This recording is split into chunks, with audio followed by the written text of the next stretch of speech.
Tudo bom, gente? Eu queria saber se a minha câmera está direita. Agora está direito, está Que perfeito bom, agora. que bom, gente, que bom. Então é uma alegria sempre estar aqui e nas nossas vibrações pelo Rafael, pela mãe dele. Agradeço mais uma vez os caros amigos que tenho aqui e essa oportunidade de estarmos refletindo juntos. O Marcelo já estava explicando. Eu tenho certeza que não teria necessidade da minha participação, porque ele sempre é, como um bom cirurgião, preciso nas suas palavras, nas suas reflexões. E hoje a gente vai fazer uma viagem um pouco longa. Essa exposição, ela é uma exposição em alguns pontos um pouco detalhada, e esse detalhamento às vezes pode ser um pouquinho cansativo. Então a gente vai comer a sopa pelas beiradas, para a gente não se queimar. Mas ao final, não posso prometer, mas a gente vai tentar amarrar cada um desses pontos que serão expostos. A primeira consideração que a gente tem que fazer em relação à passagem da mulher adúltera, a gente tem que considerar e refletir sobre o que alguns grandes estudiosos vêm trazendo para nós no decorrer da história. Na Antiguidade, quando nós analisamos os mais de 2.000 pergaminhos do Novo Testamento, em não todos eles nós encontramos a passagem da mulher adúltera. Então, por alguns estudiosos, foi considerado uma passagem apócrifa. Mas se nós, por exemplo, nos recordarmos que Humberto de Campos traz com detalhes, ou Amélia Rodrigues também traz com detalhes essa passagem, o que dentro da visão do conhecimento espírita já seria suficiente e substancial para se dizer que ela não é uma passagem apócrifa. Mas por que é que talvez alguns copistas não assim elaboraram os seus pergaminhos com a passagem da mulher adúltera presente nela? Quando a gente olha o Oriente Médio ou o passado da humanidade, a gente compreende que o patriarcalismo ele é muito vigente e ele é pulsante dentro do passado da humanidade e principalmente no Oriente Médio. Então, é natural que aquele que encomenda a um copista um documento, uma cópia do Evangelho, vamos assim dizer, ele faça essa encomenda pagando por ela a um copista que tem isso como trabalho, e esse copista atenda alguns pedidos dele. Então, no caso de uma família patriarcalista, eu poderia dizer, olha, sabe aquela passagem da mulher adúltera? Não vamos colocar ela, não, porque eu tenho filhas, porque eu tenho esposa, e eu não quero que elas saibam que Jesus nos ensinou através do equívoco, do adultério dessa mulher, que tudo é perdoável e que sempre pode existir um novo recomeço.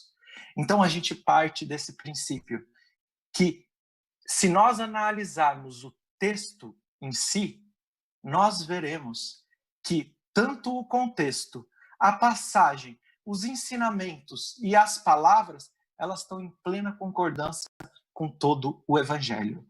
Mas eu sempre gosto, antes de falarmos da passagem especificamente, de contextualizar muito bem essa passagem, porque a contextualização, ela cria um alicerce para que a gente possa enxergar a passagem com alguns detalhes que sem a contextualização às vezes passa batido no nosso estudo.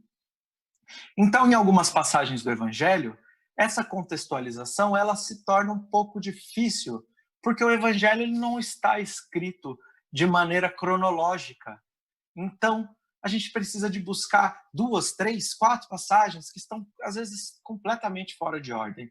Mas, para essa passagem aqui, a gente encontra ela no Evangelho de João, capítulo 8, e parte da contextualização está logo ao final do capítulo 7. É o próprio capítulo 7.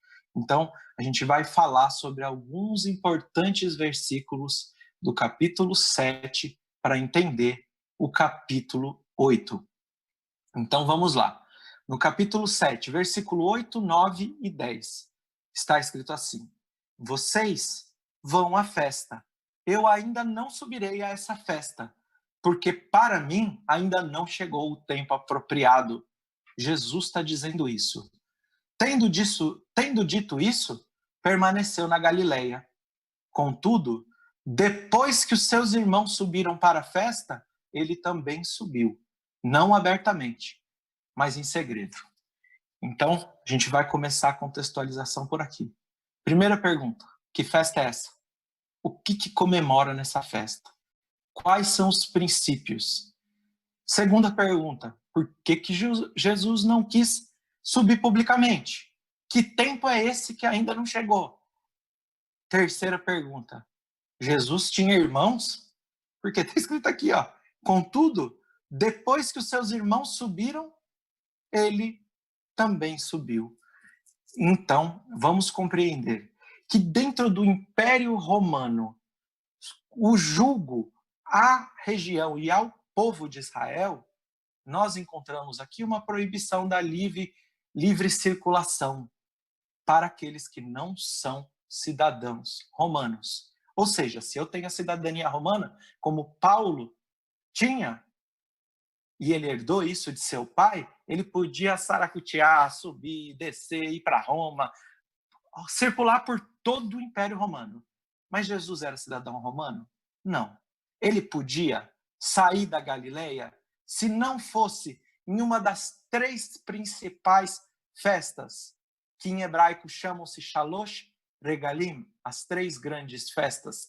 Shalosh significa o número 3, Regel significa perna, Regalim é o plural de perna. Festa, 3 festas de pernas, ou seja, 3 festas de peregrinação. E para o Império Romano, a religião ela é um negócio. Ela é um negócio e ela é boa quando ela traz paz. E nesse momento histórico, cronológico, vivia o Império Romano a Pax Romana. Ou seja, quanto menos guerra a gente tiver, quanto menos revolta a gente tiver em qualquer região do nosso reinado, melhor vai ser. Porque guerra custa tropa, custa dinheiro, custa salário, custa estresse, custa uma série de coisas. Então, quando é realizado essas 3 festas de peregrinação, abre-se o direito para que todos os judeus, mesmo para que todos os hebreus, mesmo sem serem cidadãos romanos, pudessem ir até a cidade de Jerusalém, já que, por exemplo, o sábado, o Shabat, ele é fundamental dentro da crença e do povo judeu, e tudo que aquilo que vai contra a religiosidade afeta incisivamente a organização social, contra a religiosidade afeta incisivamente a organização social do povo judeu. Por quê? A religião e as leis sociais para os judeus não tem diferença. Quando a gente pega lá os 10 mandamentos, está escrito não matarás. Mas isso não é uma lei civil? Para o povo judeu é uma lei religiosa. Então a organização da sociedade se dá fundamentada nos aspectos religiosos. Então a festa ou é Pesach, Páscoa, ou é Shavuot, que é a entrega da Torá e dos 10 mandamentos, ou é Sukkot, que é a festa dos tabernáculos. Uma dessas 3. A gente já vai ver qual é e vai falar sobre ela. Então, Jesus estava subindo, ele podia subir, porque era uma dessas festas. A festa vai ser a festa de Sukkot, a festa dos tabernáculos. Mas Jesus tinha irmãos? Não. Quem responde para nós isso com precisão?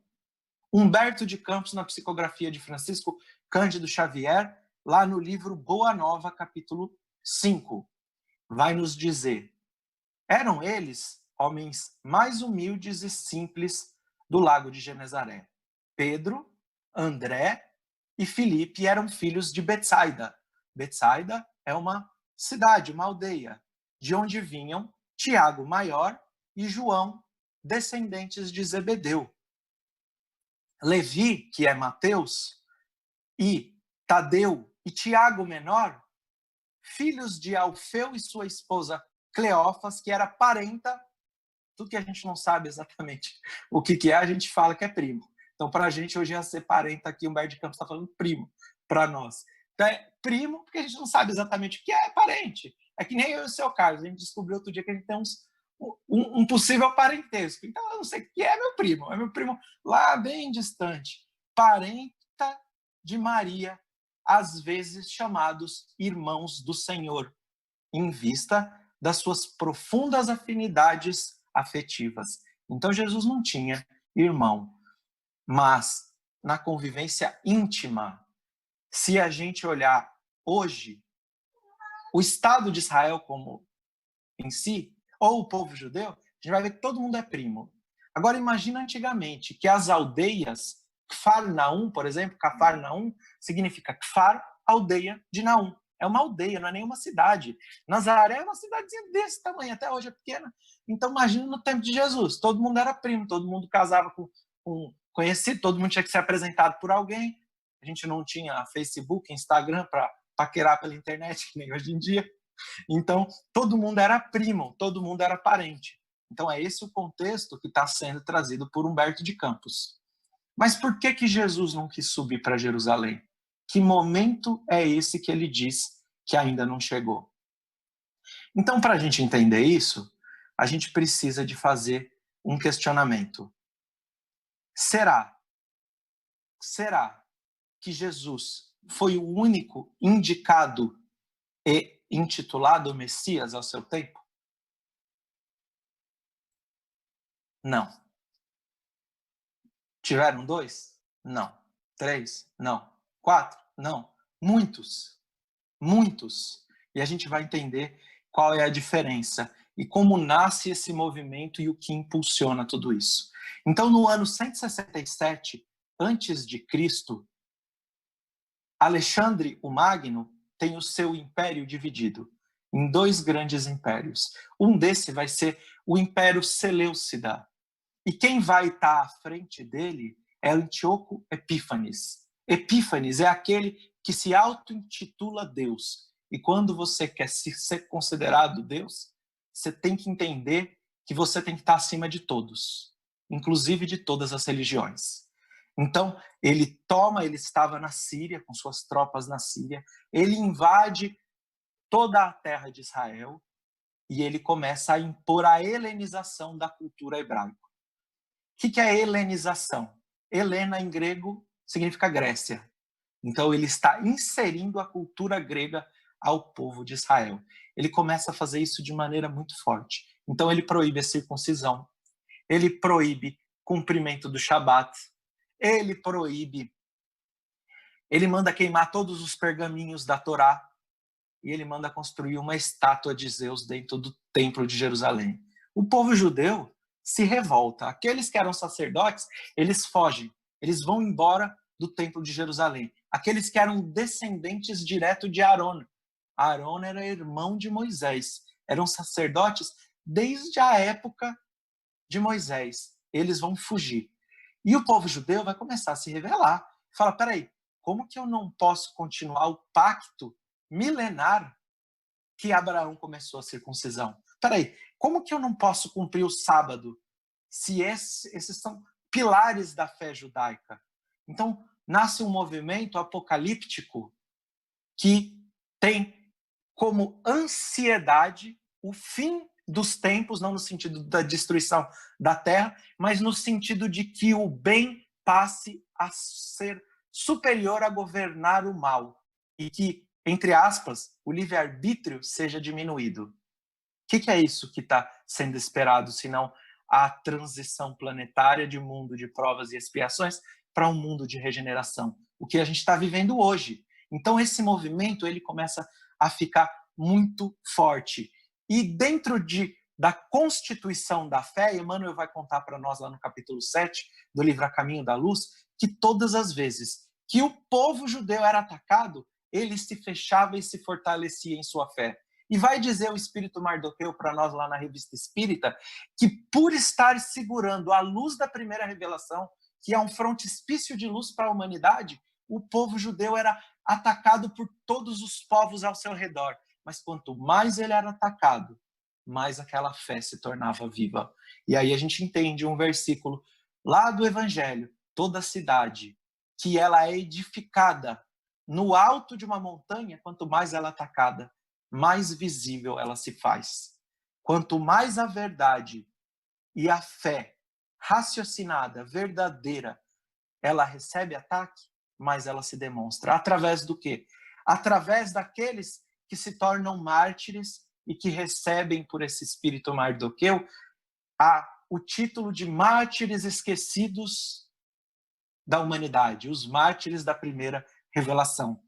Então, nasce esse movimento dos mártires, que vai influenciar o cristianismo primitivo até o quarto século, até o final do quarto século, e nasce também aí um movimento que desvirtua a essência da Torá, desvirtua a fé verdadeira da Torá. Por quê? Porque eles vão se utilizar da religião para investir corações fiéis e dedicados que possam atacar o império de Antíoco Epífanes. Então, nasce aí os Macabeus. E os Macabeus vão ser muito importantes para a gente entender o Evangelho. Os Macabeus, eles começam uma guerra onde eles se apoiam dentro da fé, da jihad, da fé judaica para atacar os gregos. E eles conseguem expulsar os gregos? Conseguem, mas logo depois vêm os romanos e tomam o poder sobre a terra de Israel. E quando assim acontece com o Império Romano, a gente vai ver, aqui eu vou falar de alguns candidatos a Messias e de como foi a auto-intitulação como Messias e o que eles fizeram. Então, primeiro candidato a Messias que a gente vai falar aqui, Judas, filho de Ezequias. Ele reuniu o seu bando, porque é daí que nasce a palavra bandido, o integrante do bando. Então, esse nome ele é apropriado e ele é derivado do latim, com bastante propriedade utilizada na época. Ele reúne o seu bando e Flávio Joséfos vai chamar ele, o historiador, de ambicioso da dignidade real, ou seja, ele buscava reconhecimento e no ano 4 a.C. ele foi decapitado. Tem um outro que se chamou Simão de Pérea. Pérea fica ao leste do Rio Jordão. Então, Simão de Pérea, ele foi um vassalo, um servo de Herodes. Ele reuniu seu grupo e foi roubar, e foi matar, e foi roubar arma, e foi matar romano, inspirado no quê? Lá nos Macabeus, que a gente falou que surgiram no ano 167 a.C. Teve um outro, a gente já está indo para o terceiro, Atronges. Ele era um simples pastor de ovelhas. E se a gente se lembrar, Davi foi pastor de ovelhas. E as profecias dizem que o Messias viria da casa de Davi. Então, ele ganhou bastante visibilidade. E ele ficou conhecido pela ferocidade que ele tratava os inimigos romanos. Ou seja, ele matava todo mundo. Ele se inspirava em Davi, que foi um guerreiro, e ele saía matando todo mundo.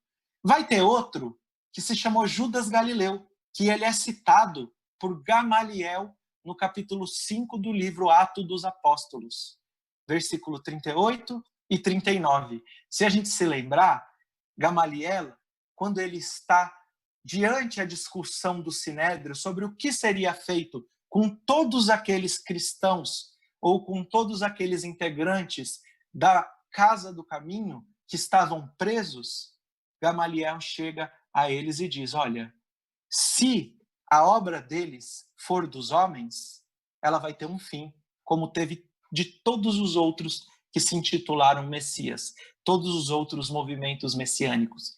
Mas se a obra do Cristo, de Jesus, for de Deus, vocês vão estar lutando contra a vontade do próprio Deus. E Gamaliel diz e alerta que eles deveriam deixar isso às condições da resolução da natureza. Como a gente sabe, a obra teve perpetuidade, tem perpetuidade até os dias de hoje. Então ele faz lá uma referência a esse Judas Galileu, que ele vive no ano 6 depois de Cristo. E ele é importante para nós porque a Flávio Joséfos vai dizer que os zelotes, e a gente vê vários zelotes no tempo de Jesus, e eles são fundamentais para entender o contexto histórico e a sociedade judaica, os zelotes nascem a partir dessa crença. A gente vai encontrar um outro já depois de Cristo, no ano 45, e ele é citado também por Lucas no Ato dos Apóstolos, que é Teudas, que ele juntou 400 homens seguindo ele e foi guerrear e acabou também sendo morto.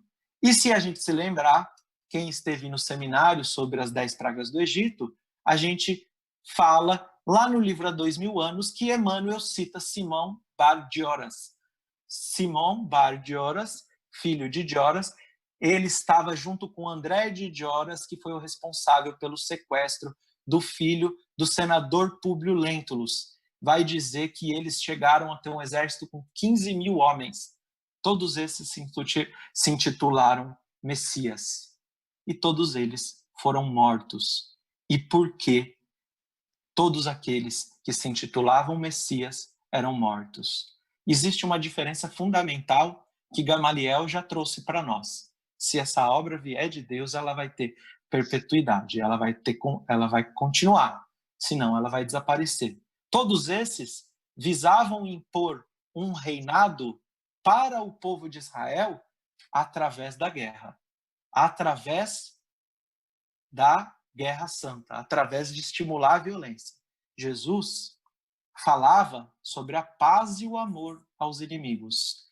Todos falavam de um reino, mas os outros falavam de um reino instaurado na terra. O reino de Deus é instaurado no coração dos homens.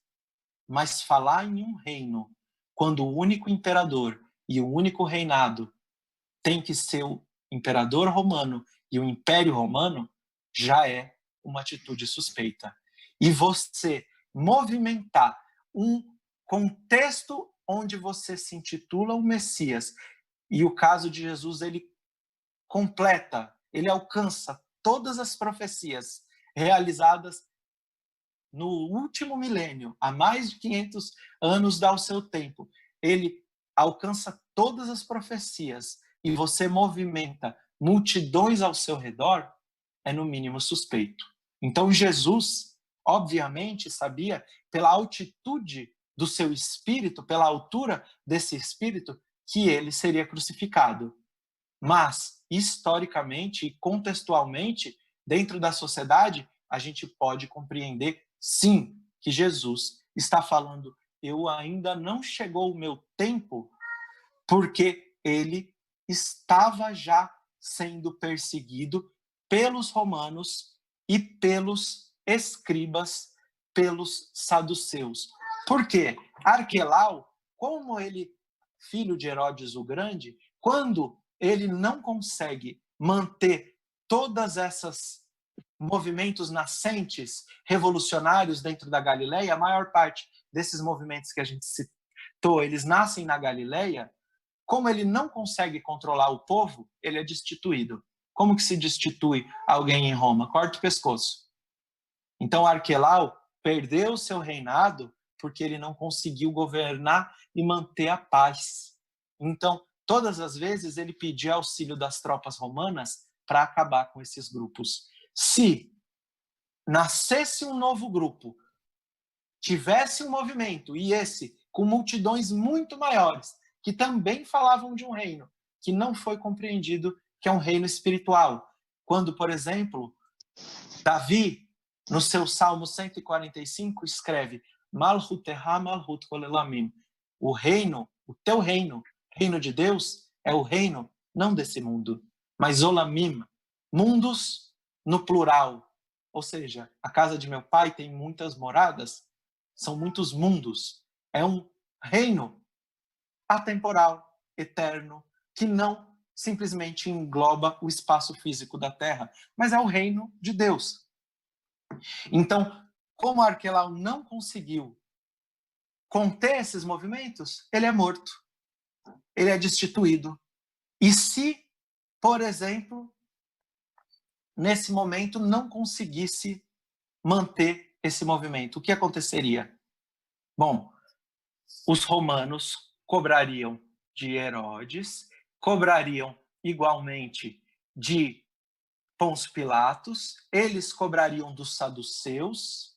Os saduceus foram aqueles que não eram sacerdotes, mas lá no ano 167 eles assumem no lugar dos sacerdotes que tiveram que fugir e eles instituem uma classe sacerdotal política e fantoche. Política, porque os interesses não eram essencialmente religiosos, e eles estão subjugados à vontade do Império Romano e manipulam o Sinédrio, que sim possui uma função religiosa. A função do Sinédrio é a manutenção da fé judaica dentro dos seus princípios, e todos aqueles que então descumprissem a fé judaica ou não soubessem como agir no dia a dia, consultavam os escribas, que eram emissários do Sinédrio, ao redor do reino de Israel, respondiam ao Sinédrio, e por sua vez respondiam à aristocracia dos saduceus, que por sua vez respondiam a Roma, que assim, se não tivesse paz, todos perderiam seus cargos e todos seriam destituídos, inclusive a classe sacerdotal. Muito difícil? Difícil, Marcelo? Eu estou vendo poucos de vocês.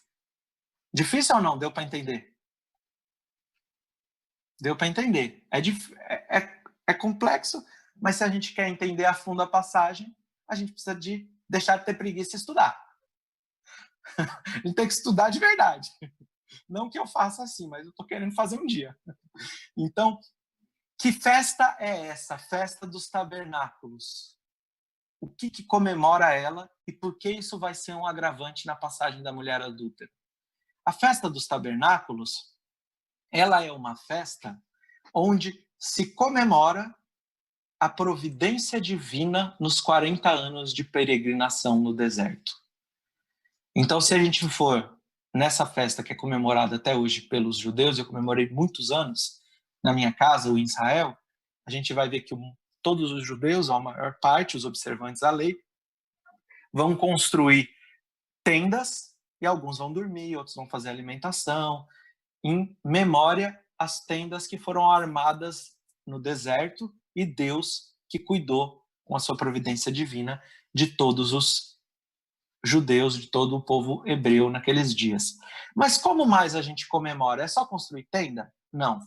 A gente segura 4 espécies, 4 vegetais na mão.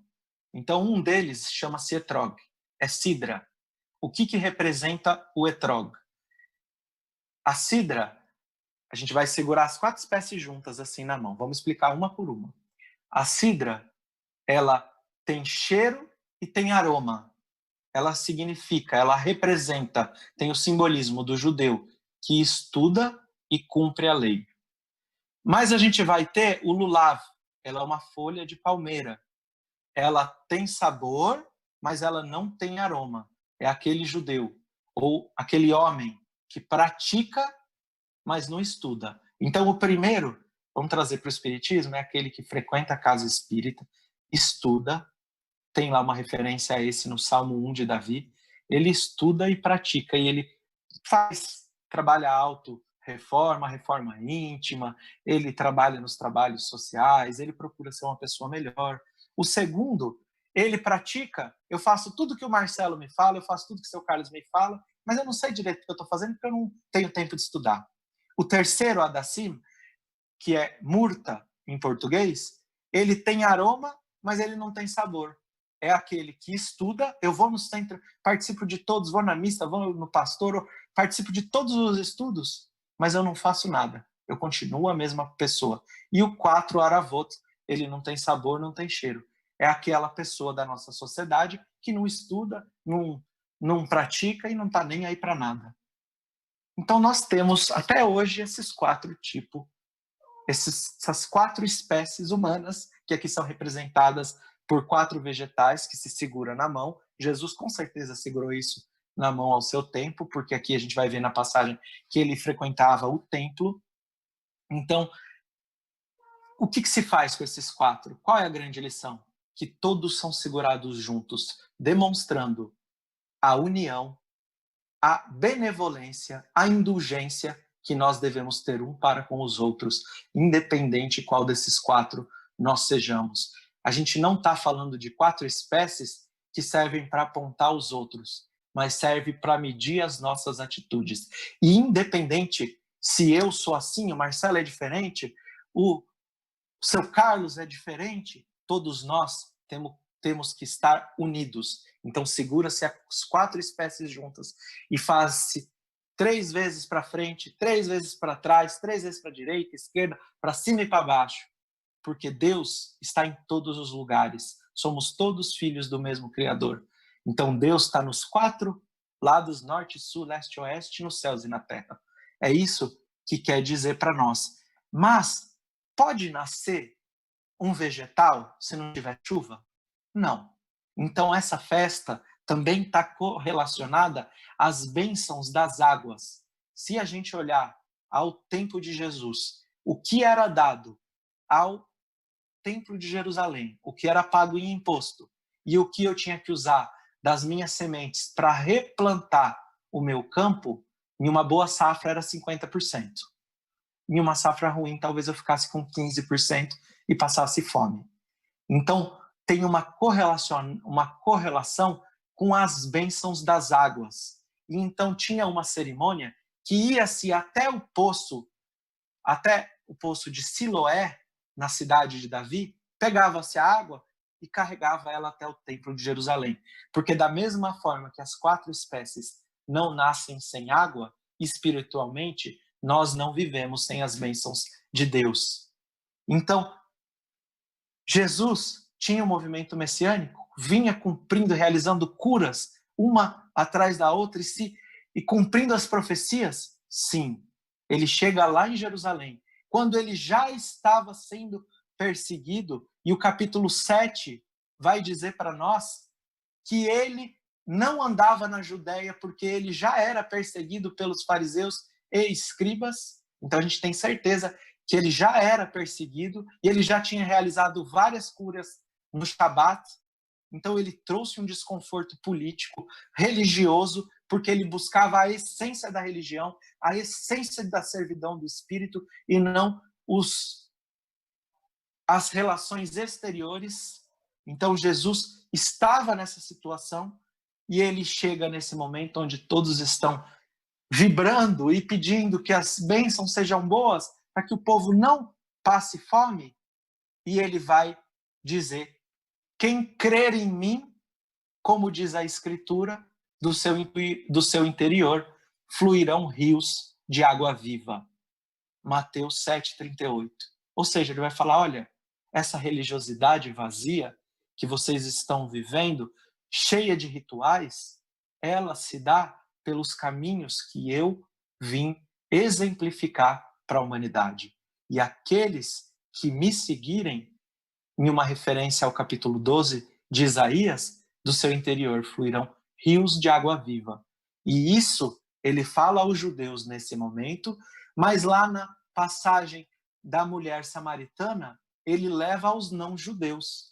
Ele leva a universalidade da sua informação, do seu evangelho, quando ele diz a ela: todo aquele que beber água que eu lhe der, não mais voltará a ter sede. Então Jesus, ele, de uma forma teológica, cumprindo tudo aquilo que vinha sendo anunciado pelas Escrituras por mais de 1000 anos, ele sintetiza na festa que falava-se sobre as águas.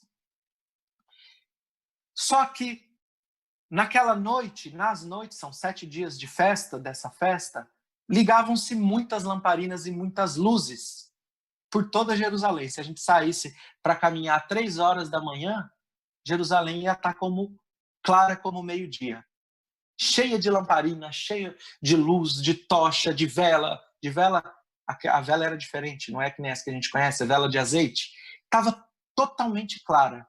E Jesus vai dizer uma outra coisinha: eu sou a luz do mundo. Quem me segue nunca andará nas trevas, não, mas terá luz na sua vida. Logo após a passagem da mulher samaritana. Então, a festa é sobre águas? Eu sou a água do mundo. A festa é sobre luzes? eu sou a luz do mundo.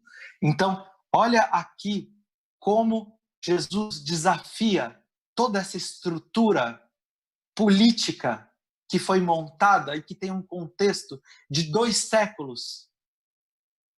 Então, o que acontece quando Jesus diz isso?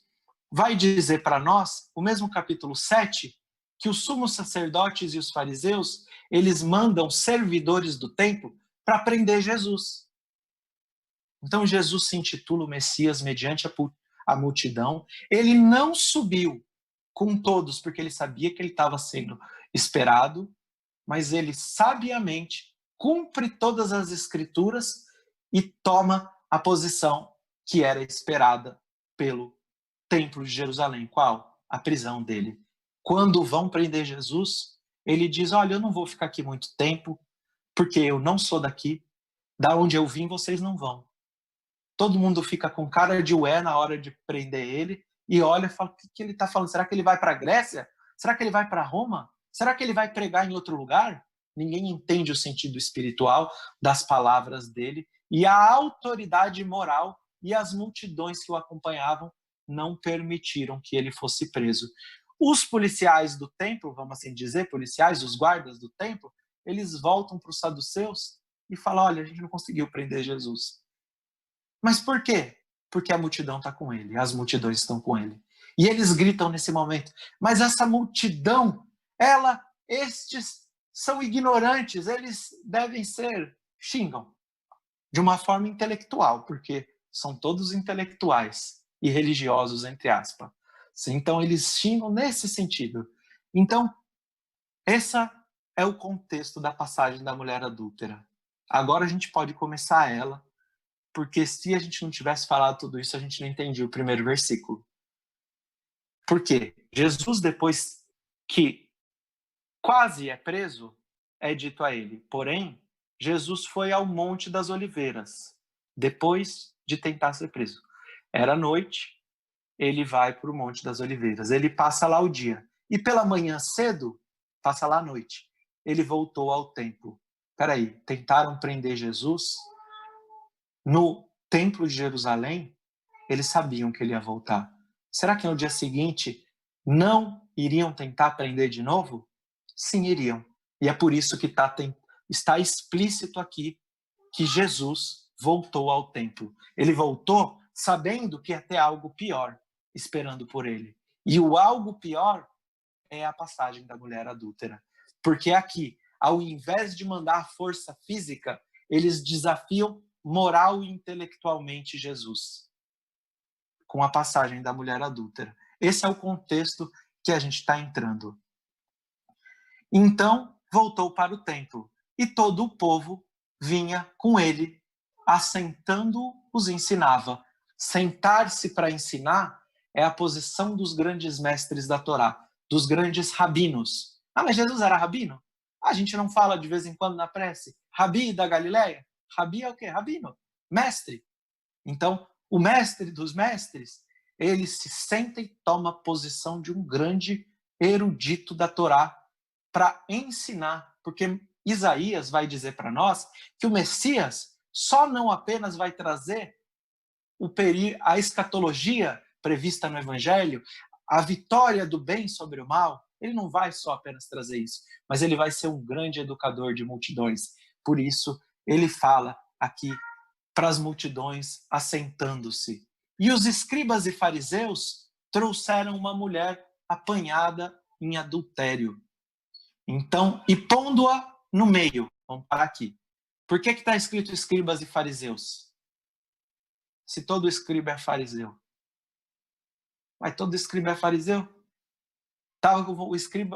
O copista estava com vontade de gastar tinta. Não, tem um sentido. Os escribas são aqueles que aqui são manipuladores. E os fariseus são manipulados.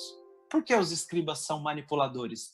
Porque eles estão correlacionados ao sinédrio. O sinédrio não tem condição de ficar andando com 72 homens por toda a terra de Israel. Então ele tem um sistema judicial formado por Beit Din, por casa de justiça, onde se juntam 3 escribas e eles dão sentenças sobre as pessoas. Por exemplo, lá em Cafarnaum, a gente vai encontrar passagens no Evangelho na cura, por exemplo, do paralítico que desce pelo telhado. Ali está escrito que tem escribas. Então, os escribas lá são aqueles responsáveis pela interpretação da lei, mas eles são trabalhadores do Sinédrio. Eles interpretam a lei da Torá, formam tribunais de justiça, mas eles também interpretam a lei quando se tem dúvida. Então, esses têm um contexto político. Os fariseus podem ser que tenham alguns que estudam, mas não praticam. Pode ser que tenha alguns que praticam, mas não estudam. Então, aqui, a gente está vendo os escribas manipulando os fariseus. E o evangelho nunca está para nós para fazer fofoca da antiguidade, mas ele está para encontrar, para trazer reflexões sobre quem somos nós nessa história. Bom, Jesus eu sei que eu não sou. Quando expõem-se pessoas ou situações dentro do movimento espírita, dentro da minha família, dentro do meu trabalho, eu sou quem? Eu sou manipulador ou sou manipulado? Eu sou escriba ou eu sou fariseu? Aqui já há uma reflexão interessante que está trazendo para nós. Então, pondo-a no meio. Por que tem que escrever que essa mulher foi colocada no meio? Em pé. Por que está escrito que ela fica no meio e em pé? Podia estar escrito que ela sentou. Porque em hebraico, emet, verdade, e omed, ficar em pé, elas têm a mesma raiz. Então aqui não há dúvida. É verdade que ela era uma adúltera. Tanto que ela foi pega em ato, em flagrante, em adultério. Mas espera aí, vamos entender. Um dia antes, à noite, Jesus quase foi preso. Ele vai para o templo e na manhã seguinte eles voltam com alguém que foi flagrada em adultério. Os escribas trouxeram e os fariseus, então eles tinham que saber que essa mulher já era adúltera há bastante tempo, porque senão não tinha condição em poucas horas em trazer essa pessoa para Jesus ali. Então ela era adúltera faz tempo? Sim. Só que aqui a gente vai encontrar uma reflexão que faz jus ao texto de Levíticos, onde vai dizer para nós que quando duas pessoas são pegas em adultério, ela deve ser apedrejada? Não, não está escrito isso na lei judaica. Ela está escrito que ela tem que ser executada. É que, se a gente abrir em português, muitas traduções vão estar escrito apedrejada. Mas tem uma grande diferença em você ser apedrejado e você ter uma pena de morte.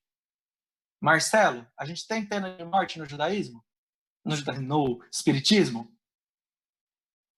Não? Então tá, a gente efetivamente não tem. Mas vamos supor que eu nasci com um propósito espiritual, eu nasci com uma missão espiritual e eu começo a fugir completamente do meu plano reencarnatório.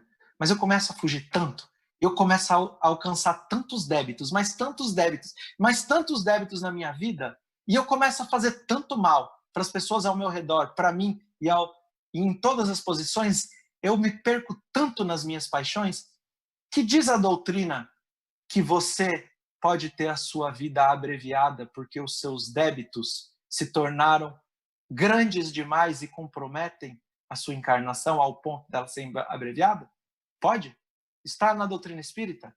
Então a execução que está escrito aqui, karet, em hebraico, é uma pena de morte espiritual. E quando a gente vê as pessoas dizendo lá no evangelho que passava e cuspia e gritava haka, que vem da palavra rek, em hebraico significa vazia, é porque o espírito dela estava condenado à morte, porque as atitudes dela eram inadmissíveis aos olhos da sociedade. Então os fariseus podiam até ter razão, mas como diz Humberto de Campos, que Jesus diz a Simão Pedro, ele diz assim para ele: você está usando a verdade como um punhal. Colocar a verdade e usá-la como um punhal tem grande diferença. Então poderia até ter um sentido o que estava sendo dito pelos fariseus, mas como eles usavam isso como instrumento de ódio, perde-se o sentido. Mas a execução por pena de morte aqui é no sentido espiritual que traz o livro de Levíticos. Mas a questão toda é que está escrito no livro de Levíticos que você precisa trazer o homem e a mulher. E cadê o homem da situação? Então, compreende-se pelo contexto que essa mulher era uma cortesã dos escribas, dos saduceus, dos fariseus, daqueles que tinham dinheiro e podiam comprar os serviços de prostituição daquela mulher. E por isso pegaram ela tão rápida. E por isso não trouxeram o homem, porque o homem era do complô dos escribas. Então ela é apresentada sozinha. Mas não está se fazendo isso em nome da observância da lei judaica? Não, está se fazendo em nome da hipocrisia. E a figura disso que mostra isso é que o homem não veio junto à mulher. Então, eles dizem que a lei manda que ela seja apedrejada. Gente, a lei manda que ela seja apedrejada? Não. A lei de Moisés, só que vamos entender qual é o checkmate que está Jesus aqui. Qual foi a situação que foi armada para ele? Porque ele não conseguiu ser preso. E o intuito deles é acabar com o movimento de Jesus. Então vamos entender. Eles chegam e falam, olha, Moisés manda ser apedrejado. Se Jesus virar e falar, é verdade, apedreja a mulher. O que vai acontecer? Primeiro, eles vão falar, olha, você está aí sentado ensinando o Torá que nem mestre? Mestre você não é, porque você não estudou nas nossas escolas, porque a pena não diz para ela ser apedrejada. A pena é de morte espiritual. Então, primeira resposta que Jesus poderia dar, ele estaria, entre aspas, desmoralizado mediante a multidão e o movimento dele ia acabar ali. Agora, se ele falasse, tá bom, outra situação, tá bom, realmente ela tem que ser apedrejada. Conta Flávio Josefo, o historiador, que quando tinham as multidões, subiam algumas vezes até 2 milhões de pessoas, vai dizer Flávio Josefo, eu acho que o número é exagerado, mas que seja 500 mil pessoas numa festa de peregrinação, ele vai dizer que a Torre Antônia foi construída para manter os soldados romanos, para se começasse alguma rebelião, imediatamente os centuriões podiam matar e condenar e acabar, suprimir aquela revolta, aquela bagunça que assim pudesse surgir pela concentração de judeus. Se Jesus falasse, apedreja a mulher, ia começar uma bagunça. Os soldados andavam por entre o povo, vai dizer Flávio Josefo. E então, ia falar, quem foi que começou essa bagunça? Foi Jesus. Crucifica ele. Mas Jesus não falou lá, ainda não chegou o meu tempo. Ainda não chegou o meu tempo. Ele sabia que ele ia ser crucificado, mas ele ainda tinha muito a exemplificar sobre o evangelho de Deus na terra, como o principal missionário, o Messias. Então, segunda resposta que ele poderia dar, ia condenar ele e acabar com o movimento messiânico. E se ele falasse, não vamos apedrejar a mulher, eles poderiam falar, você está indo contra a lei de Moisés, porque os escribas eram os intérpretes e a população fazia o que eles diziam. Então, se ele falasse, não vamos apedrejar, eles iam ter um argumento muito bom para o povo de Israel. Falar o quê? Ele está indo contra a lei de Moisés. Ou seja, ele não é o Messias coisíssima nenhuma. Dá para entender o grau de intelectualização da armadilha que armam para Jesus? É bem complexo, né? Mas se a gente não buscar a lei judaica, a gente vai interpretar isso errado. Então, eu gosto de dizer uma passagem, que essa passagem da mulher adúltera, a gente está interpretando ela erroneamente por muito tempo, mas Kardec, a gente vai ver que nos alertou sobre isso, e ele sabia a interpretação verdadeira. Então, a essência da interpretação. Então, eu gosto de uma outra passagem. Marcelo, você lembra dessa passagem? Eu estou falando para você porque eu estou vendo você aqui na minha tela, tá? Eu sei que tem outras pessoas, é que eu estou no celular. Então, por isso que eu estou falando com você. Você lembra de uma passagem que diz assim: ouviste o que foi dito, amarás o teu próximo e odiarás o teu inimigo? Lá no capítulo 5 de Mateus, versículo 43. Por que Jesus falou, ouviste o que foi dito, e não falou, leste o que está escrito? Porque em lugar nenhum está escrito que você tem que odiar o seu inimigo no Velho Testamento. E isso é uma leitura equivocada e uma interpretação errada que a gente dá. E basta a gente saber que é Jesus que é o coordenador da primeira revelação. E que então não poderia ter nenhuma incitação ao ódio, porque senão a gente tem que duvidar da altura da elevação espiritual do nosso coordenador. Então isso já é suficiente. Mas então é por isso que Jesus falou, ouviste o que foi dito. Porque isso foi dito por quem? Lembra que a gente falou da helenização da cultura judaica? Dos valores gregos que foram trazidos? E eu fui procurar onde está escrito isso. E sabe onde está escrito isso? Na obra A República de Platão, onde Sócrates tem um diálogo com Polemarco. E Sócrates vai ouvir duas teses de Polemarco. A primeira é justo restituir a cada um o que lhe deve. E, em outro lugar, nós vamos encontrar a tese de Polemarco dizendo: a justiça consiste em amar e fazer ao bem aos amigos e odiar e fazer ao mal aos inimigos. Mas no Velho Testamento, a gente não encontra isso escrito. E Jesus disse, ouviste, porque isso foi passado, sim, verbalmente, mas não nas escrituras do Velho Testamento. Então, a gente sabe que Jesus diz, eu não vim revogar a lei de Moisés e os profetas, mas ele veio cumprir, e foi ele quem enviou Moisés e os profetas, e Emmanuel vai dizer que os profetas eram diretamente inspirados pelo Cristo, e então a gente compreende que a lei de Moisés não poderia ser tão explícita para matar alguém. Então, Álvaro, você está me dizendo que não tem pena de morte no judaísmo? Não, eu vou te mostrar aqui, a gente vai aprofundar mais um pouquinho, ainda um pouco mais. Primeira Mishnah, isso é um livro da tradição oral do povo judeu, do livro Pirkei Avot, Ética dos Pais, dos Sábios. Primeira Mishnah, primeiro ensinamento. Moisés recebeu a Torá no Sinai, transmitiu a Yeshua para os anciões aos profetas, os profetas aos homens da grande assembleia, e eles ensinaram 3 coisas. Seja prudente nos julgamentos. A passagem da mulher adúltera está falando sobre prudência no julgamento? Sim. Preparem muitos discípulos. Jesus se assenta como mestre para preparar discípulos? Sim. E ergam cercas para a Torá. O que é esse ergam cercas? Isso é uma linguagem de parábola. Então vamos supor que eu tenho uma casa. Minha casa tem quintal. No meu quintal eu tenho um poço.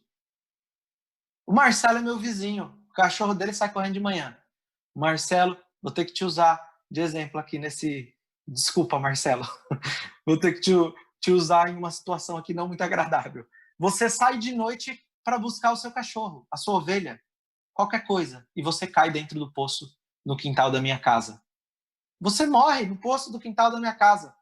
Quem é culpado pela sua morte? Eu. Por quê? Porque eu não coloquei cerca em volta do poço.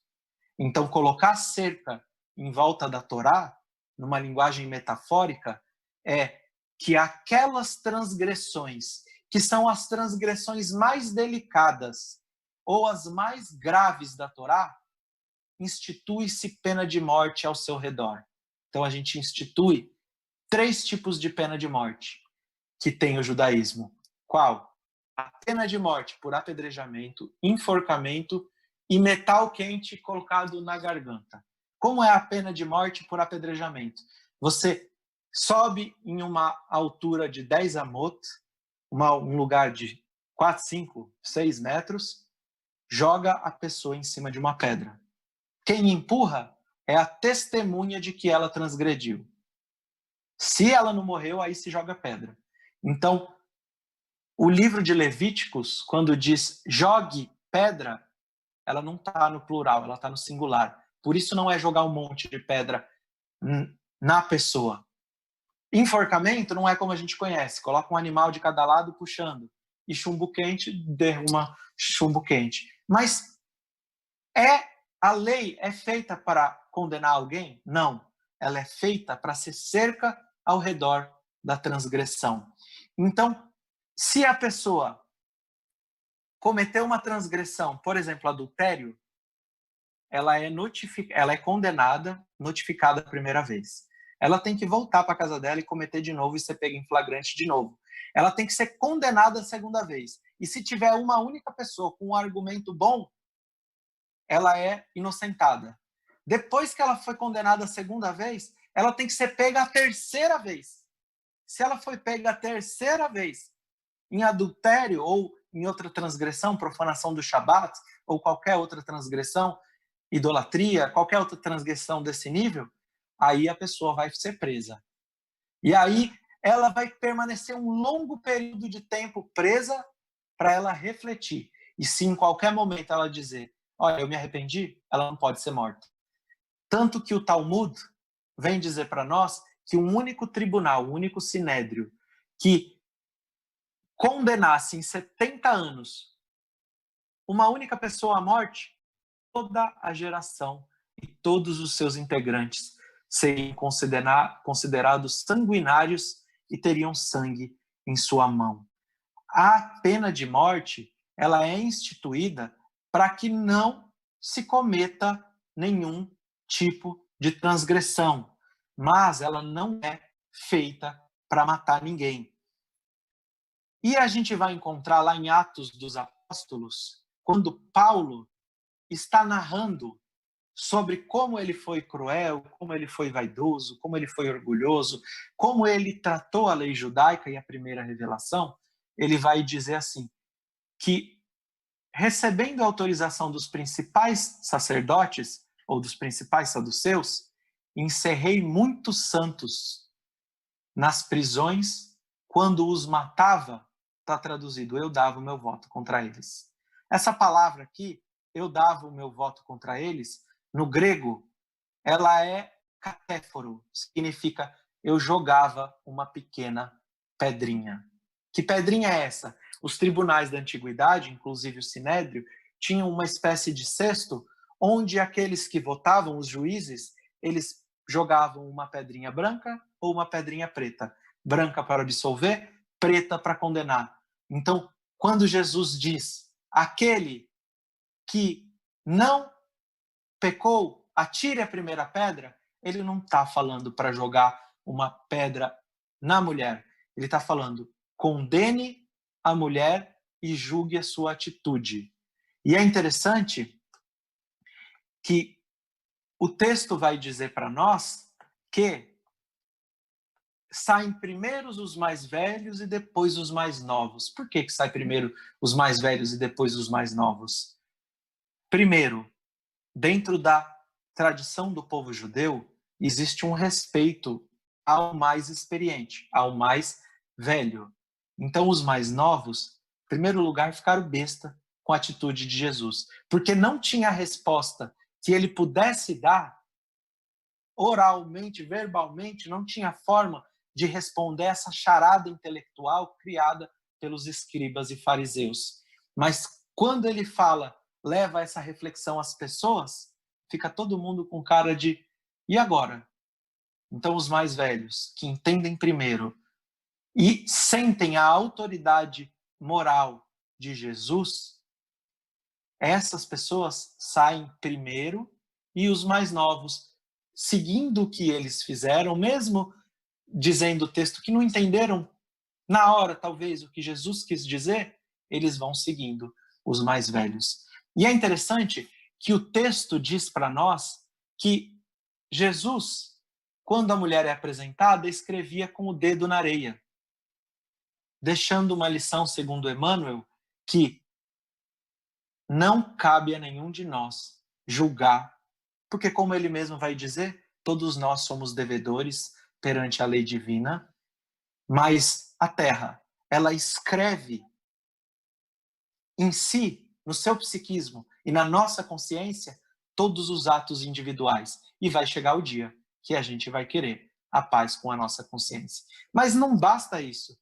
Jesus está escrevendo ali na terra porque existe uma proibição no Shabat, no sábado, e nas grandes festas de se cumprir trabalhos. Esses trabalhos são quase os mesmos do dia do Shabat. E um desses 39 trabalhos proibidos é escrever. Escrever? E Jesus estava escrevendo? Estava. Só que na lei judaica existe uma única exceção para se escrever no Shabat, ou dia santo, dia de festa, na festa de Sukkot. Qual? Escrever na areia. Por quê? Porque o que se escreve na areia se apaga com o vento. Ou seja, não é perpétuo, não permanece no pergaminho, que não pode ser apagado. Então Jesus ali, ele está dizendo a eles: vocês trazem a maior charada intelectual para mim, mas aos olhos de todos eu estou transgredindo. Mas a lei que vocês são mestres, eu também sou mestre. E eu sei que, inclusive, eu posso escrever. Então aqui tem um contexto farisaico que, se a gente não conhecer o judaísmo a fundo e a lei judaica, a gente não entende esses nuances, essas marcas arquitetônicas textuais que vai nos dizer Emmanuel. E é interessante que nos 10 mandamentos a gente tem 2 tábuas da lei, e a primeira tábua ela está correlacionada com a segunda, ou seja, o primeiro mandamento está correlacionado com o 6º, o segundo com o 7º, e o segundo é: não terás outros deuses, e o 7º é: não cometerás adultério. Por que a gente não tem condições de julgar o adultério dessa moça? Porque nós somos adúlteros diante os olhos de Deus, segundo o profeta Oséias, quando ele recebe, pela sua mediunidade, a instrução de Jesus que diz: vai e tome para si uma mulher adúltera.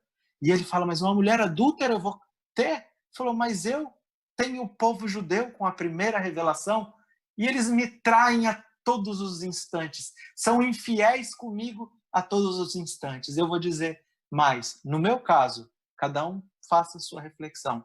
Eu sou infiel na primeira revelação, na segunda e na terceira. Então nenhum de nós temos a condição de julgar a outro. E por que aqui não está se falando sobre pena de morte, sobre julgamento, como Marcelo muito bem falou? Como a gente tem tanta certeza que Kardec sabia disso? Porque ele coloca no livro O Evangelho segundo o Espiritismo essa passagem no capítulo Não Julgueis para ser julgado. Mas acontece que a gente vai passar por uma última passagem, depois já vai para a finalização. Então, acontece que existe um outro grande apedrejamento muito famoso para todos nós cristãos, o apedrejamento de Estevão. Álvaro, você não falou para mim agora que não existe morte por apedrejamento? Desse jeito que a gente sempre ilustrou na nossa mente? Você não está provocando a gente assim no sentido bem profundo? Tô. Então, o que fizeram com Estevão? Então vamos ver o que acontece com Estevão. Atos dos Apóstolos, capítulo 6, vai dizer para nós que Estevão reunia um grande número de discípulos. Os aprendizes de Estevão crescia pela mensagem dos apóstolos. Vai dizer Atos dos Apóstolos. E vai dizer que Estevão ele era repleto de Ruach HaKodesh, repleto do Espírito Santo. Ruach, Espírito Santo, não é uma entidade, não é como, com todo respeito à tradição, à lei, aos costumes dos católicos, mas dentro do judaísmo, Espírito Santo não é uma entidade, mas pode ser qualquer espírito que esteja em uma condição evolutiva superior, qualquer benfeitor espiritual. Então, se Emmanuel está passando uma mensagem por mim nesse momento? Eu estou repleto de Espírito Santo? Sim. E ele vai dizer que Estevão era repleto do Espírito Santo a todo instante, ou seja, a sua vibração e a sua evolução espiritual era gigantesca. E por isso ele realizava muitos milagres, muitas curas por entre o povo e na casa do caminho. E que por isso ele levantava muita inveja aos saduceus. Porque lembra do movimento messiânico perigoso? Ele está dando continuidade. Aos olhos dos saduceus, ele está dando continuidade. Então vai dizer o Atos dos Apóstolos para nós que persuadiram secretamente. Eu vou persuadir secretamente alguém. Eu chego aqui, Marcelo não aceitaria, mas eu chego por detrás aqui, antes dessa palestra. Marcelo, a hora que eu terminar, você bate palma bem alto assim, porque aí todo mundo vai achar que a palestra foi boa. Então, secretamente, eu estou persuadindo o Marcelo. Só que eles persuadiram quem? Os saduceus, os fariseus, os escribas, persuadiram secretamente para que fosse feito falso testemunho. E para que esses falsos testemunhos, ou seja, essas pessoas que estão desrespeitando um dos 10 mandamentos, igual aqueles que desrespeitaram lá com a mulher adúltera, a situação é exatamente a mesma e a acusação é exatamente a mesma. Qual? Que fazem contra Jesus, não contra a mulher adúltera? Qual? De estar dissuadindo e causando revolta contra a lei de Moisés. É isso que vai dizer que acontece com Estevão no Ato dos Apóstolos. Mas ele vai ao seu julgamento. Ele faz o resumo de todo o Velho Testamento. Ele começa em Abraão, passa por Isaac, Jacó, José, Moisés, a escravidão no Egito, o recebimento da Torá, os 40 anos de peregrinação no Egito. Ele passa por todo o Velho Testamento e ele diz que todos os profetas foram assassinados por aqueles que estavam ligados ao poder. E então ele diz que Deus tem o seu reino nos céus, mas os seus pés na terra, que o homem não tem condições de constituir leis efetivamente exteriores e templos exteriores a Deus, mas que Deus só pode habitar o coração dos homens. É uma referência ao capítulo 66 do livro de Isaías. Isso é o que diz o Ato dos Apóstolos. Mas a gente tem o Ato dos Apóstolos com todos os seus detalhes. A gente tem aqui o Ato dos Apóstolos escrito por Emmanuel na psicografia de Francisco Cândido Xavier, onde vai nos trazer detalhes aqui muito preciosos para a gente entender. Então vai dizer, as palavras de Emmanuel, que Saulo se empolgava com o espírito de vingança ao ver que Estevão expunha a ele a humilhações públicas. Vai dizer que os intelectuais do tempo, os saduceus, os escribas, o sinédrio, depositavam esperança no vigor, na fervorosidade que tinha Saulo.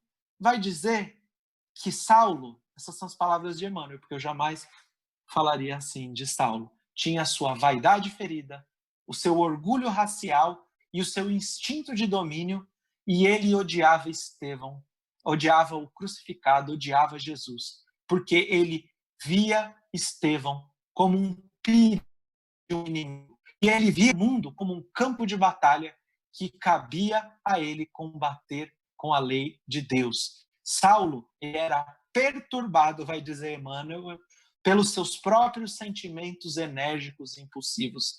Saulo, vai dizer Emmanuel, que tinha o seu caráter violento, rude e cooperava para que se atenuasse o rigor pelas suas decisões autoritárias. Ele manipulava a lei pelas suas decisões autoritárias e ele não deixava com que a lei fosse benevolente.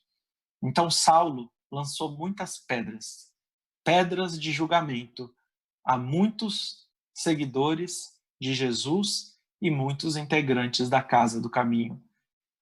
E vai ser dito que quando ocorre o julgamento e a gente vai ver aqui como Emmanuel é um grande estudioso do Velho Testamento, um grande estudioso, porque ele coloca suas palavras assim, com uma precisão muito grande. Vai dizer que quando Estevão é condenado, eles precisam parar a multidão, porque senão ele seria estraçalhado à força, bem ali na frente. Isso é tudo palavras de Emmanuel. E vai dizer Emmanuel que a sala de reuniões do templo não distanciava do átrio. A sala de reuniões é onde Saulo tem o diálogo com Abigail.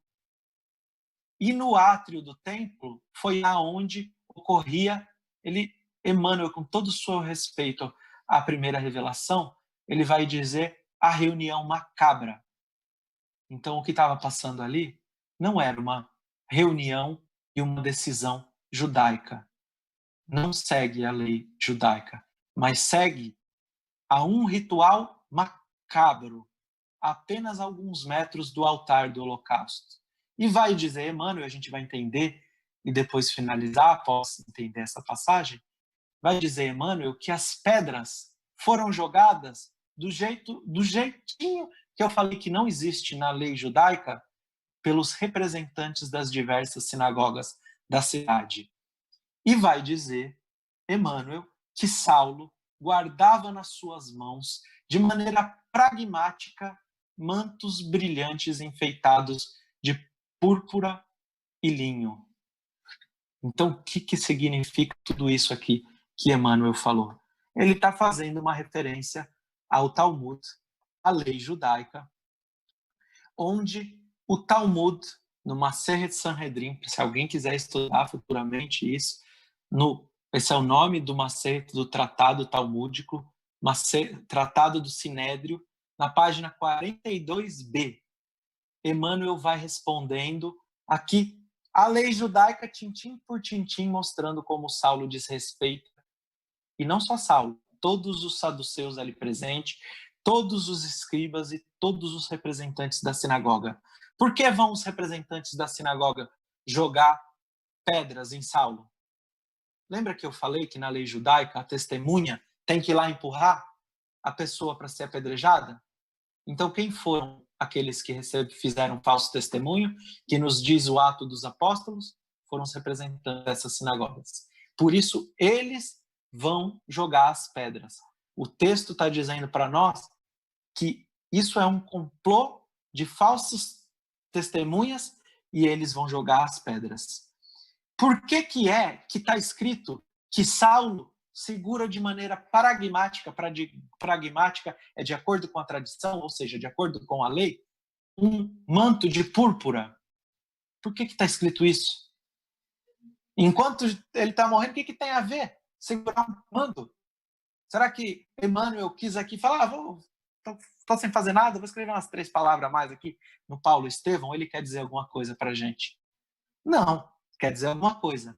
Vai nos dizer, aqui nessa página do Talmud, que quando alguém estava sendo condenado por um tribunal, segurava alguém, um dos integrantes do tribunal, um sudarim em hebraico. Eu não tenho tradução para isso, mas eu imagino que santo sudário veio da palavra sudarim.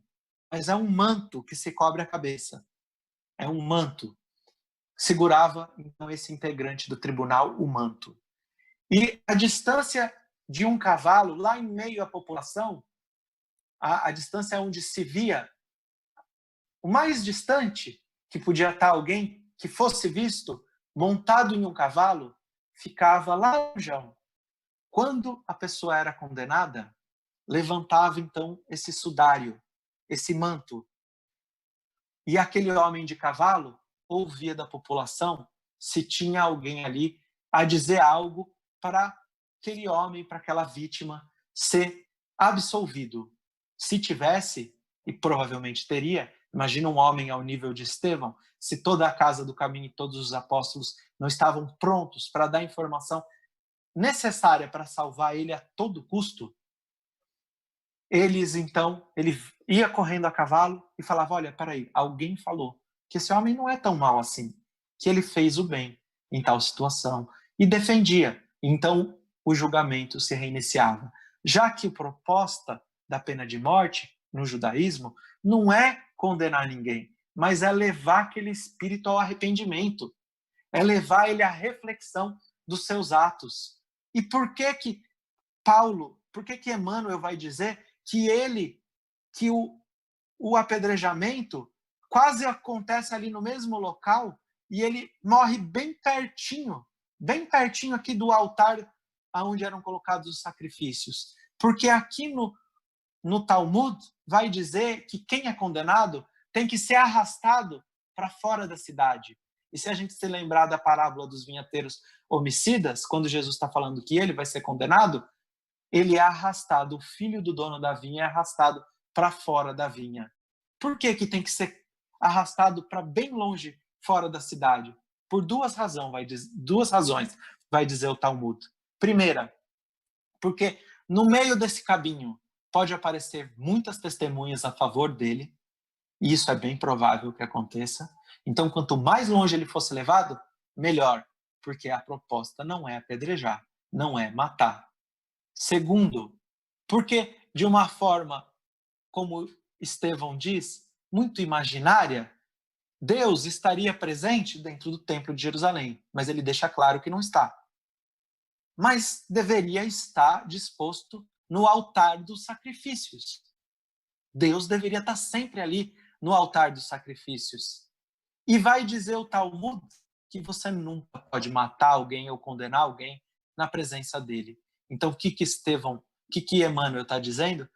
Que toda a lei judaica aqui, e ó como Emmanuel ele é cirúrgico e ele estudou o Maser Talmud, provavelmente com Paulo de Tarso, mas como ele sabia de todos, ele tem esse conhecimento da lei judaica, com todas as suas minuciosas colocações, ele descreve no livro Paulo e Estevão para nós, aqui, que toda a lei judaica, ela é posta, ela é colocada de maneira a qual ela é desrespeitada, e essa cerimônia foi uma cerimônia macabra e nunca uma cerimônia proposta pela essência da primeira revelação. Agora tem só mais um detalhe. Por que Emmanuel escreveu que o manto que Saulo segurava, ou Paulo segurava, era um manto de púrpura? Porque todas as vezes que o Evangelho fala vestia-se de púrpura e linho, como o rico da parábola do rico e o Lázaro, ele vestia-se de púrpura e linho. O rei Anaspir, da cidade de Nínive, no livro do profeta Jonas, vestia-se de púrpura e linho. O profeta Daniel, quando oferecem para ele a governadoria de 1/3 da Babilônia, ele vestia-se. Ele é oferecido ao profeta Daniel, um manto de púrpura e linho. E Daniel fala, não, eu não aceito púrpura e linho. Vai dizer Emmanuel que vestir-se de púrpura e linho é estar com o orgulho e o egoísmo cristalizado no seu espírito. Então, quando diz que Saulo, que deveria ser o responsável por levantar quantas vezes fosse necessário para que todos aqueles da casa do caminho pudessem dizer os bons atos, mas como Estevão muito bem disse, foram a própria organização política que matou a todos os profetas, assassinou a todos os profetas, como ele e como Jesus foi crucificado. Então, Saulo, ele estava segurando o seu orgulho, a sua vaidade, o seu egoísmo e atirando pedras de condenação ao próximo. A reflexão que a gente tem que obter dessa passagem é quantas vezes, sem obter a mínima condição, nós lançamos pedras dentro da nossa família, dentro do nosso trabalho, dentro do nosso ciclo de amigos, dentro até nos grandes missionários que estão na Terra, às vezes porque tem religião diferente e somos um pouco fundamentalistas, apenas porque tem opiniões diferentes. Às vezes a gente joga a pedra e apedreja pelas costas, da mesma forma, no mesmo intuito que está dizendo aqui o Evangelho de João e Atos dos Apóstolos, pedras de julgamento que, se fossem para serem jogadas, que fossem pedras brancas de absolvição por benevolência, indulgência e caridade, como Jesus, como os espíritos superiores explicam que é compreendida a caridade segundo Jesus.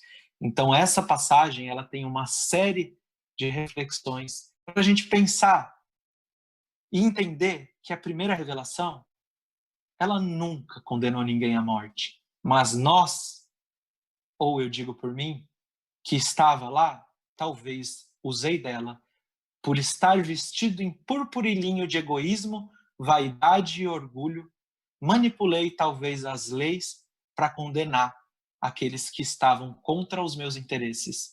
O Evangelho nunca condenou ninguém à morte, mas nós vemos na história do cristianismo centenas de milhares de mártires condenados em nome do Evangelho, não pelas palavras que trazem na sua essência, mas pela condição que talvez eu também estive lá e também condenei em nome do Evangelho, mas por estar vestido de púrpura e linho.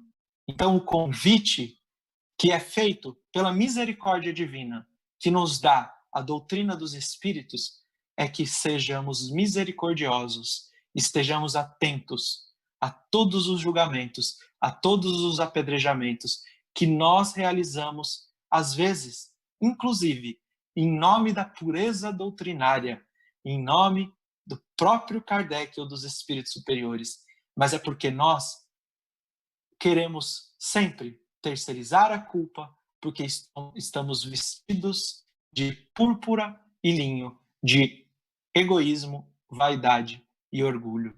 A reflexão que fica não é para que haja sentimento de culpa, mas é para que haja a informação e a condição de reflexão que nós temos a obrigação, como trabalhadores da última hora, como aqueles convocados por Jesus. E uma vez eu ouvi Dr. Bezerra de Menezes, uma psicofonia, dizendo: vocês são apóstolos do cristianismo, são enviados, porque no plano espiritual, apesar de sermos doentes, fomos enviados ao hospital para realizarmos o nosso tratamento através da transformação das nossas imperfeições morais. Então, que antes de jogar pedras, possamos aprender a misericórdia, como nos ensina Emmanuel. Quando ouvirmos maledicência, que possamos sentir a dor daquele que é alvo das pedras que são jogadas a ele. Quando vermos o mal aos nossos olhos, talvez que possamos aprender a ser misericordiosos no olhar, nas palavras, nos pensamentos, e quem sabe, apóstolos do cristianismo, e lançarmos menos pedras de condenação. E se for para lançar, que seja por pedras de benevolência, indulgência e perdão.